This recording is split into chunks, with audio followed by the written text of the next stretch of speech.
Introduction two numerical data, मतलब numerical data क्या होता है, मैं ये कह सकता हूँ कि किसी भी क्वांटिटी की जो मेजरमेंट है, ठीक है, वो जो उसके हम कह सकते हैं नंबर की शक्ल में जो हम उसको बताते हैं, जैसे मैं कहूँ कि इस बॉडी का मास जो है वो 2 kg है, ठीक है, तो ये क्या है जी, न्यूमेरिकल डाटा है। इसी तरह हम अगर फिर इस बात को मैं इस तरह से एक्सप्लेन करना चाहूँ या इसको एक डेफिनेशन की शक्ल दूं, तो मैं यूं कह सकता हूँ कि डाटा जो होता है वो किसी भी फील्ड ऑफ स्टडी में, जो आप फील्ड ऑफ स्टडी में जो हम कह सकते हैं जो फैक्ट्स एंड फिगर इकट्ठे कर रहे होते हैं, ठीक है, नंबर्स की शक्ल में जो वो नंबर अपने पास सेव कर रहे होते हैं, जो कि हमारे एक इंफॉर्मेशन के तौर पर हमारे काम आती है, ठीक है, वो सारी की सारी वो डाटा कहलाता है। और चूंकि वो नंबर्स की शेप में होते हैं, इसलिए हम उन्हें कहते हैं कि ये हमारा क्या है जी, न्यूमेरिकल डाटा है, ठीक है। अब ये बात तो हमें समझ में आई। अब हम ये देख रहे हैं कि फिर जब हम स्टैटिस्टिक्स में जब हम इसको देखते हैं, ठीक है, तो उसमें फिर ये पूरा एक प्रोसेस होता है जिसको, यानी ये सारे जो डाटा है, सारी इंफॉर्मेशन को हम स्टैटिस्टिकल वे से गुजारते हैं, तो फिर वो जो रिजल्ट्स आते हैं वो हम अपने कंक्लूजन्स में, ठीक है, अपने ये कह सकते हैं डिसीजंस में हम जो उन्हें अप्लाई करते हुए जो क्या कह सकते हैं बेटरमेंट, एक अच्छा रिजल्ट जो है उससे फ्यूचर में जो ला सकते हैं वो हम ले आते हैं, ठीक है, या हम ये कह सकते हैं फॉरकास्टिंग कर लेते हैं हम। अब चले हम इन्हीं बातों का अब हम समझते हैं, यानी एक और एग्जांपल से, जैसे मैं एक क्लास का सर्वे करता हूँ, ठीक है, एक क्लास में मैंने देखा कि स्टूडेंट्स की हाइट्स के हवाले से मैंने जो है वो एक अपनी इंफॉर्मेशन जो है गैदर करनी थी, ठीक है। अब उसमें जो है बॉयज़ की अलग मैंने जो है वो हाइट्स को और गर्ल्स की अलग हाइट्स को मैंने जो है वो क्या किया जी, अपने पास एज ए रिकॉर्ड रख लिया, ठीक है, मतलब बॉय जो भी उनका नाम है और उनके आगे हाइट।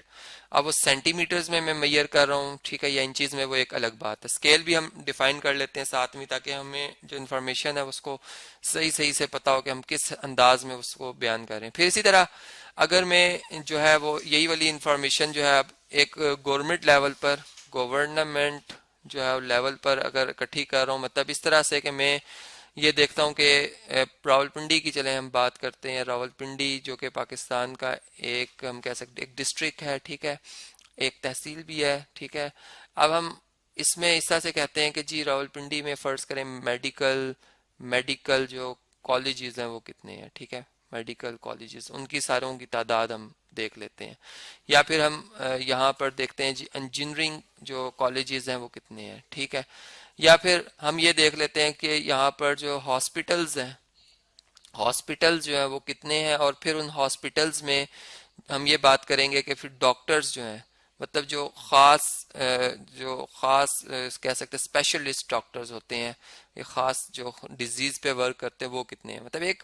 वो जो तादाद होती है, फर्ज करें मैं कहता हूँ जी तो ये 20,000 है, पूरे रावलपिंडी में जी डॉक्टर्स की तादाद 20,000 है, ठीक है। तो अब इसका एक रेट भी लिया जा सकता है, मतलब कि अगर फर्ज करें रावलपिंडी की टोटल आबादी जो है, फर्ज करें जी वो 2 करोड़ है, ठीक है, 2 करोड़ है। तो अब 2 करोड़ को जब यानी 20,000 को 2 करोड़ पे डिवाइड किया जाता है, तो वो बहुत एक मामूली से एक हमारे पास रेशो आती है, मतलब कि मैं यूं कह सकता हूँ कि शायद हर 1,000 या हर, यानी एक अप्रोक्सीमेट बात करूँ, मैं एग्जैक्ट बात नहीं कर रहा हूँ, मतलब कि हम यूं कह सकते हैं कि हर 1,000 मरीजों के लिए एक डॉक्टर अवेलेबल है, ठीक है। तो ये फिर इससे हमें पता चलता है कि कितना लोड है एक डॉक्टर के ऊपर, और फिर वो किस तरह से अपनी वो जॉब जो है या वो जो एक क्या कह सकते हैं, एक उसकी जो परफॉर्मेंस है वो कैसे इंप्रूव हो सकती है। इसका मतलब कि फिर गवर्नमेंट को चाहिए कि वो ज़्यादा से ज़्यादा डॉक्टर्स हायर करे। इसी तरह अगर टीचर्स के हवाले से हम बात कर लेते हैं, ठीक है, तो हम ये पहले देखते हैं जी स्कूल्स कितने हैं इस पूरी तहसील में, फिर उन स्कूल्स में टीचर्स की तादाद, ठीक है, फिर स्टूडेंट्स की तादाद देख लेते हैं, तो फिर स्टूडेंट्स की तादाद के मुकाबले में टीचर्स कितने अवेलेबल हैं, मतलब कितने टीचर जो है वो या कितने स्टूडेंट्स को एक टीचर हैंडल करेगा, ठीक है, वो एक रेट ले लेते हैं, इसको रेशियो कह सकते हैं। तो फिर से हमें ये पता चलता है कि कितना एक टीचर के ऊपर रिस्पॉन्सिबिलिटी है या कितना लोड है उसके ऊपर। तो इस तरह से फिर वो और टीचर्स हायर करने हैं या नहीं करने हैं उसका डिसीजन लेना है गवर्नमेंट ने, कैसे एक बजट बनाना है, ठीक है। मतलब अब बजट जो बनता है वो सारे का सारा जो एक ग्रोथ रेट चल रही होता है एक इलाके का, मतलब उसमें हम ये कह सकते पॉपुलेशन रेट जिसको मैं कह सकता हूँ या बर्थ रेट कह लें, ठीक है, उसके हिसाब से देख रहे होते हैं कि फिर आइंदा 10 सालों में इतनी आबादी हो जाएगी और फिर किस हिसाब से हमें जो है वो मज़ीद इस तरह की फैसिलिटीज़ जो कि मेडिकल फैसिलिटीज़ कह लें, एजुकेशन फैसिलिटीज़ कह लें, और इसी तरह से और भी हमारी जो है जॉब्स जो कि गवर्नमेंट जॉब्स कह लें, उसके हवाले से हम फिर डिसीजन ले सकते हैं। तो ये इस तरह से था जी न्यूमेरिकल डाटा क्या होता है। और इसका सारे का सारा इन्हिसार जो होता है वो उस बंदे पर होता है जो कि ये इंफॉर्मेशन गैदर कर रहा होता है, ठीक है। यानी उसे हम कहते हैं कि वो हमारा इन्वेस्टिगेटर है, और वो उसके ऊपर बहुत ज़्यादा रिस्पॉन्सिबिलिटी होती है। यानी वो उस यानी गवर्नमेंट का अगर मैं कहूँ तो वो इन्वेस्टिगेटर जो होगा वो बहुत ज़्यादा रिलायबल होगा, बहुत ज़्यादा एक्सपीरियंस्ड पर्सन होगा, ठीक है। यानी लोग उसकी जो बात है उस पर एतबार करेंगे क्योंकि उस पर डिसीजन लेना है आपने।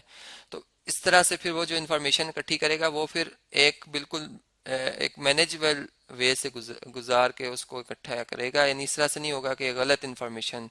ले आए और फिर उससे डिसीजन भी हमारे रॉन्ग हो जाए। तो इस तरह से हमने ओवरऑल समझा कि न्यूमेरिकल डाटा क्या होता है, फिर उसको हम कैसे जो है अच्छे तरीके से जो है वो इकट्ठा कर सकते हैं।